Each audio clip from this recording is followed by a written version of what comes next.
ఈరోజు దేవుని మాట 2వ దినవృత్తాంతముల గ్రంథము 17వ అధ్యాయం 3వ వచనం. యెహోవా అతనికి సహాయుడై ఉండగా యెహోషాపాతు తన తండ్రి అయిన దావీదు ప్రారంభ దినములలో నడిచిన మార్గమందు నడుచుచు. ప్రారంభ దినముల్లో దావీదు దేవుని స్తుతించాడు, ఆరాధించాడు, ప్రార్థించాడు, కొనియాడాడు, ఘనపరిచాడు. దేవుని యొక్క హస్తాల్లో ఉన్నాడు. అయితే ఎప్పుడు లేడా? ఎప్పుడూ ఉన్నాడు. బలహీనమైన పరిస్థితులు వచ్చినప్పటికీ ఆ బలహీనతను జ్ఞాపకం చేసుకుని దేవుని దగ్గర బ్రతిమలాడుకొని మరలా ఆయన హస్తాల్లో ఉండిపోయేవాడు దావీదు. ప్రియమైన దేవుని మాట వింటున్న వారులారా, 2వ దినవృత్తాంతము గ్రంథము 17వ అధ్యాయం 3వ వచనంలో యెహోవా అతనికి సహాయుడై ఉండగా, ఎవరు సహాయుడై ఉన్నారు?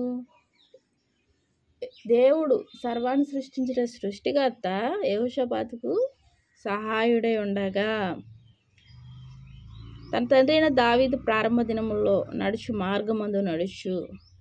దావీదు ప్రారంభ దినముల్లో ఏ రీతిగా దేవుని వదలకుండా నడిచాడో ఆ రీతిగా యెహోషాపాతు కూడా దేవుని యొక్క మార్గముల్లో నడిచే కృపను దేవుడు అనుగ్రహించాడు.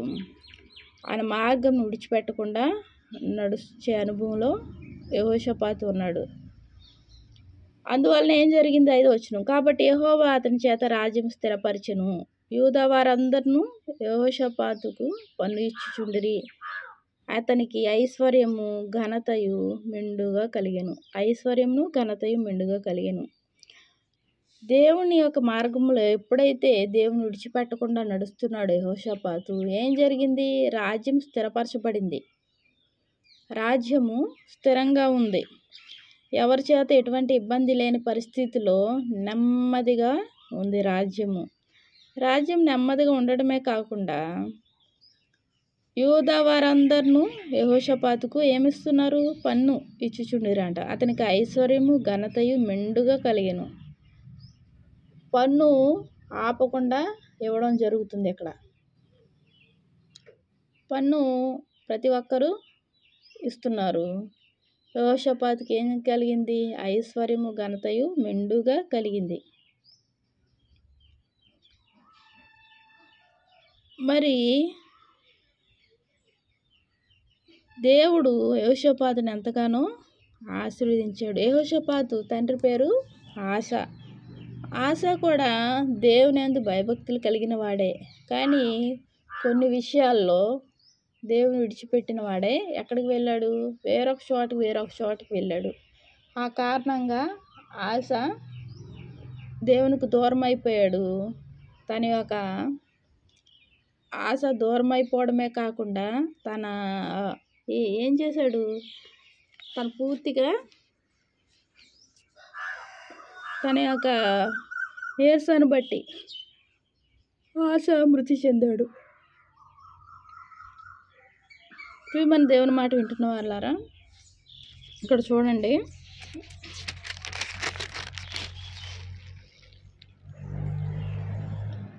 ఆశ తన ఏలుబడి 39వ సంవత్సరమున పాదములలో జబ్బు పుట్టి తాను బహు బాధపడినను. దాని విషయంలో అతడు యెహోవా యొద్ద విచారణ చేయక వైద్యులను పట్టుకొనెను. ఎవరిని పట్టుకున్నాడు? వైద్యులను పట్టుకున్నాడంట.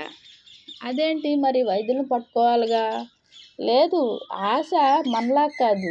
దేవునితో సహవాసము, దేవునితో మాట్లాడే పరిస్థితి, దేవుని యొక్క ఎప్పుడు దేవునితో సంబంధం ఎలా ఉంది అంటే ఎప్పుడు అడిగితే అప్పుడు దేవుడు మాట్లాడే అనుభవంలో ఉన్నాడు ఆశ. మరి అంత స్నేహంగా, అంత స్నేహితుడుగా, అంత ప్రేమగా, ఒక తండ్రిగా, స్నేహితుడిగా ఆశను చూసుకుంటున్నాడు దేవుడు. మరి అలాంటప్పుడు పాదంలో జబ్బు కలిగింది.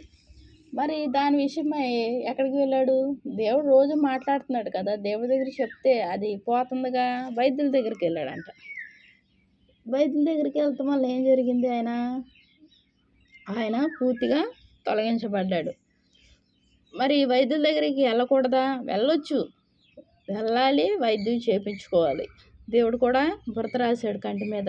రాసి కళ్ళు బురద రాయగానే ఏం జరిగింది? కళ్ళు తెరవబడ్డాయి. అయితే దేవుడు మందులు వేసుకోవద్దని ఏమాత్రం చెప్పడం లేదు. ప్రతిదానికి మెడిసిన్ ఉంది, వేసుకోవాలి. అది సృష్టించింది కూడా, జ్ఞానం ఇచ్చి వాటితో తయారు చేపించేది కూడా దేవుడే. మరి మనం వేసుకోవాలి, ఆ వచ్చిన బలహీనతలను పోగొట్టుకోవాలి. అయితే ఇక్కడ మనలాంటి సంబంధం కాదు దేవునితో, ముఖాముఖిగా మాట్లాడే సంబంధం. స్నేహితుడిగా ప్రతి అవసరత దేవునికి చెప్పేవాడు, అది తీర్చబడేది. మరి ఈ విషయం ఎందుకు చెప్పలేదు ఆ రోజుల్లో, ఈ రోజుల్లో కాదు, ఆ రోజుల్లో, ఆశా దినములలో. మరి దేవుడు కోపం వచ్చింది, ఈ విషయం నా దగ్గర చెప్పుకోకుండా వేరే చోట చెప్పాడు అన్న బాధతో దేవునికి బాధ కలిగింది.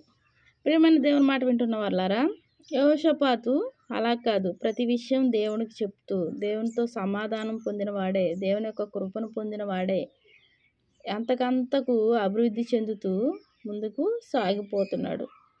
ఆయన దినాల్లో ఆయన రాజ్యము స్థిరపరచబడింది. అంటే వేరొకరు వచ్చి ఆక్రమించుకోవడం, గొడవలు, యుద్ధాలు అలాంటివి ఏమీ లేవు. అలా అంతా ఆత్మీయంగా, అంతా తన దేహాన్ని, తన ఒక ప్రాణాన్ని, తన మనసును పూర్తిగా ఎవరి మీద కేంద్రీకరించబడి ఉంది ఈ యొక్క యెహోషాపాతు హృదయము? దేవుని మీద. ఆయన యెహోషాపాతు దృష్టి, ఆయన మనసు, ఆయన యొక్క ప్రతి విషయము దేవునికి తెలియజేసే అనుభవంలో ఉన్నాడు కాబట్టి ఆయన నిండుగా మెండుగా ఆశీర్వదించబడ్డాడు. మనం కూడా ప్రతి విషయాన్ని దేవుడికి తెలియజేస్తూ ఆయన కృపను పొందుతూ మనం ముందుకు వెళ్ళాలి. ఏదైనా బాధ వస్తే ఎక్కడికి వెళ్ళాలి? దేవుని సన్నిధిలో ప్రార్థన చేసుకుని హాస్పిటల్కి వెళ్ళాలి. ఆ రోజుల్లో ఆ రోజుల్లో దేవుడు ముఖాముఖిగా మాట్లాడుతున్నాడు కాబట్టి దేవునికి కోపం వచ్చింది. ఇప్పుడు ప్రతి పరిస్థితి దేవునికి తెలియజేయాలి. ఏదైనా బాధ వచ్చినప్పుడు ఎక్కడికి వెళ్ళాలి? కొంతమంది మేము వేసుకోం, మెడిసిన్ అసలు వేసుకోమంటారు. అది వారి యొక్క స్వభావం. కానీ ప్రతిదానికి మెడిసిన్ ట్యాబ్లెట్ వేసుకోవడం మంచిదే. దేవునికి వందనాలు. ప్రార్థన చేసుకుందాం. మహాప్రేమ గల తండ్రి, కృపగల నాయనానికి ఎన్నో వందనాలు, స్తోత్రాలయ్యా. యెహోషాపాతు వలె ప్రభా మేము కూడా ప్రభా నాయన యేసయ్యా నీ యొక్క పాదాలను పట్టుకునే అనుభవాన్ని మాకు అనుగ్రహించండి ప్రభా. తండ్రి యెహోషాపాతు ప్రభా నాయన నీ యొక్క మార్గాలను అనుసరిస్తూ ప్రభా నాయన తన రాజ్యంను స్థిరపరచుకున్న వాడై ప్రభా నాయన ఎంతో ప్రభా నాయన ఐశ్వర్యవంతుడయ్యాడయ్యా. తండ్రి నాయన నీ కృపను పొందాడు ప్రభా. తండ్రి మాకు ప్రభా అంత ఐశ్వర్యం మాకు వద్దు కానీ ప్రభా ఆత్మీయంగా మేము ఐశ్వర్యవంతులుగా మమ్మల్ని తీర్చండి ప్రభా. మా అవసరాలు తీర్చండి. కృపగల దేవునికి ఎన్నో వందనాలు, స్తోత్రాలు చెల్లించుకుంటున్నా ప్రభుని ప్రియరక్షకుడు అనే యేసుక్రీస్తు నామంలో అతి వినయంగా బ్రతిమలాడి వేడుకుంటున్నాను తండ్రి. ఆమేన్.